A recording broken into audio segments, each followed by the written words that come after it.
One of the things a lot of people don't realize about putting grass seed down is that starter fertilizer is not always necessary. We're led to believe that you gotta put starter fertilizer down anytime you put grass seed down. But the simple fact of the matter is each grass seed has all of the nutrients that it needs in the seed to get that seed to germinate and sprout and start growing for the first couple, 2-3 weeks. Once the sprout has taken off and the sprout is a few weeks old, then it starts getting its nutrients from the soil. And most soils already contain enough phosphorus in it to support the life system or the life of a tiny baby plant. The root system of a very mature plant is substantial, but the root system of a small sprout is tiny. It doesn't take a lot of phosphorus to get that job done. Not only that, but once you have grass growing in the lawn, the root systems start spurring more biological life. Microbial activity expands, and the microbes take the plant unavailable phosphorus that's already in the ground, transform it into plant available phosphorus, and then the baby plants can actually take that nutrient up and continue to grow. Now, certainly some soils have less phosphorus in it than others, and if you do want to give your plants or your grass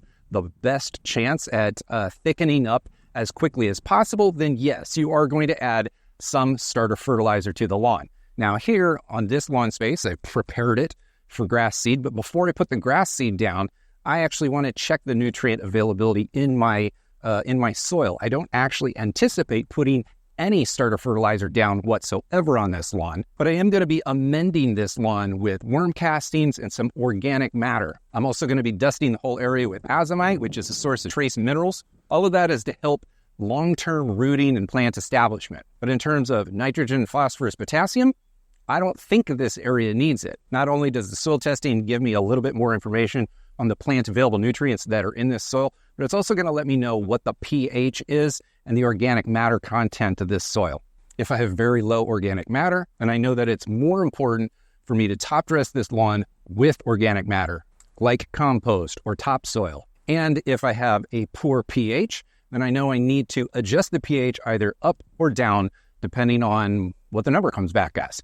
Now, I have other videos on this channel about making your own starter fertilizers. I'm going to link to those down in the description below. But if you are putting grass seed down, especially if you're putting it down into an area that you've never tended to before, cared for before, then I do recommend figuring out what's going on in the soil before you really take any action putting fertilizers down in the first place.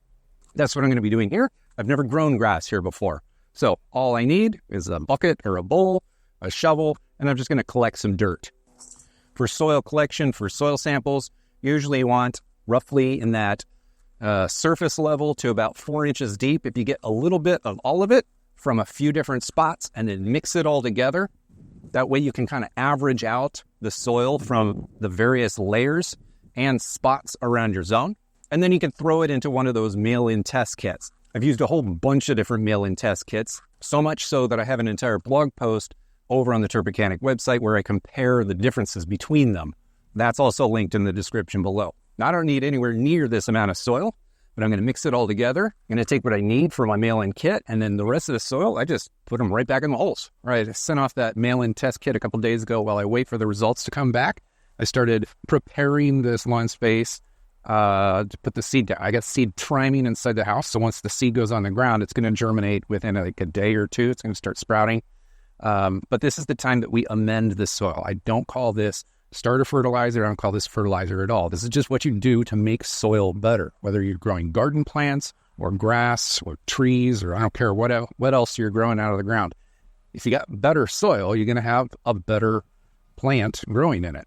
So native soil here is very sandy. It's basically a sandy loam, but it's on the sandier side. I have done soil tests on the other parts of the yard. I do tend to have pretty good nutrient availability across the board, so I do expect it over here as well. But I do like adding organic matter, and my bulk organic matter add for this area is going to be pure worm castings. Worm castings, this particular bag calls it a 100, but generally when you put worm castings down, you're not putting it down for any nutrient addition to the soil. This is what we would call a soil amendment, and it's a pure addition of biological life. There's tons of microbial life going on inside this bag, inside the worm castings, And when we incorporate it into the soil, all of that biological life transforms all of the minerals that are in the soil already that are plant unavailable and helps them become available. So instead of adding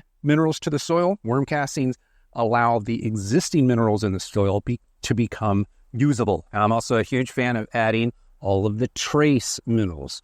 Azomite is essentially a volcanic ash, and it contains pretty much every element, the table of elements, to some tiny small amount. Now, some of this stuff the grass is most likely not going to need or use, but if you have a little bit of everything, even in trace quantities, every plant growing in the soil is going to do way better. Since I'm amending the soil, it is a no-brainer to add this in. Now, alfalfa meal, I'm not going to be adding too much of it. This is a little bit more heavily concentrated in the NPK, but the reason I'm putting this in there is because it is just straight organic matter, and it has a naturally occurring compound in alfalfa meal called tricontinol, and that helps plants as it's growing to direct a lot of that growth energy into the roots as opposed to the top growth. Just like the foundation of your house makes it strong, I believe the foundation of our grass, the root systems, make it more resilient. Lastly, biochar is going to go in. Biochar is different than charcoal. It's different than ash. It's essentially wood products. This particular one is coconut husk, but it is burned in a nearly zero oxygen environment, somewhere around 700 degrees, creating something very different than charcoal or ash. At the microscopic level, it turns into almost like this hard, rocky sponge that can hold on to nutrients and moisture.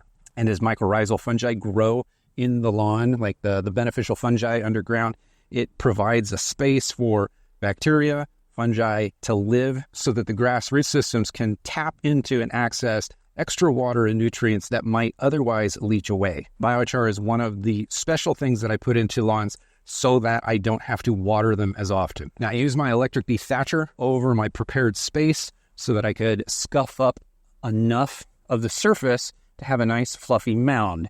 So I'm going to take a little bit of all of these products, and I'm going to mix it into this mound and that mound and that mound, all 5 of my mounds. The big one over there, that's extra dirt. I'm going to use that somewhere else on the property. But I'm going to mix my ingredients into my mounds, and then I'm going to flatten the whole thing back out. And that's where the seed is going to go. It's going to go right into it. I could very easily top dress the whole thing, but incorporating it into the native soil by doing this certainly is more work, but it definitely takes the layered cake look and feel away from the lawn. Incorporating these ingredients in at this stage is, again, it's a no-brainer. You can't incorporate this stuff into the soil once grass is growing there without ripping the grass up. Since I don't have any grass growing here, I'd be crazy not to do this. All right, it's been 8 days since I put the grass seed down over here. It's growing. I'm not sure if you can see it from this far away, but let's go up close. So take a look. All right, I recently mowed this buffalo grass. This buffalo grass is obviously coming in. We've got tons and tons of sprouts all over the place. Lots of green. You got a green haze even far away. Keep in mind, I didn't put any starter fertilizer down. Everything's growing. I did prime the seed inside the house. Actually, I pre-germinated the seed inside the house, and that's why it's growing so quickly. And in terms of soil amendments I put down, really the only thing that had a reasonable value of NPK was the alfalfa meal, which had a 2.5% by volume rate of nitrogen and potassium. There was truly a negligible amount of phosphorus that went into this lawn during the seeding process. But also within the past 8 days, about 2 days ago, my soil test came back. Let's go take a look at it. I've conveniently started using my truck, my SUV, as a desk. All right, so here we go. Result date was 5/20. That was like 1 or 2 days ago, something like that. So this is the value I was most interested in learning. And as you see, it's 6.5. That is as optimal as it gets, in my opinion. So I don't need to think ever again about amending that soil to change the pH up or down. I guessed correctly that my organic matter was low. That's why I'm adding organic matter in. I added in a whole bunch of worm castings and all of that other stuff. I'm going to continue adding organic matter into the lawn because as the organic matter content goes up, then my CEC goes up as well. Luckily, my CEC is actually in the optimal range. So if I add organic matter, the CEC will go up probably a little bit high, but in my opinion, this 11 to 16, I wouldn't call that optimal. I would be shooting for at least 20, in my opinion, but that's fodder for another video. As you can see, I've got plenty of phosphorus. This is plant available phosphorus and plenty of plant available potassium in the lawn. That stuff is not necessary. Starter fertilizer is overloaded with phosphorus. It's not always necessary. In the long run, I'm probably pretty good on just about everything except for nitrogen fertilization. I even have a whole bunch of iron in the soil. Perhaps I'll throw in some sulfur, but that's not that big of a deal. Truly, at this point, the most important thing having to do with this new lawn space back there has nothing to do with applying starter fertilizer to the lawn. Really doesn't even have much to do with applying fertilizer to the lawn. That stuff is going to grow just fine over the next couple months. Now, eventually, I will want to supplement in extra nitrogen to encourage that grass to spread and cover all of the dirt as early as possible. But water management is truly probably the most important thing from here on, because right now we're talking, it's late spring right now. We're going to be pushing into summer. And although I've got gray overcast skies now, we're going to have a lot of long, hot, dry days throughout the summer. Watering baby grass, watering grass seed is enormously important. You can do it, but if you do it correctly, then everything works better. I have an entire video about how to water grass, seed, and baby grass. Watch it right up here. And if you don't fully want to pre-germinate your grass seed, down in the description, I have a link to another one of my videos where I discuss and compare the quick prime method to the seed coat method. Both of those are very different from each other.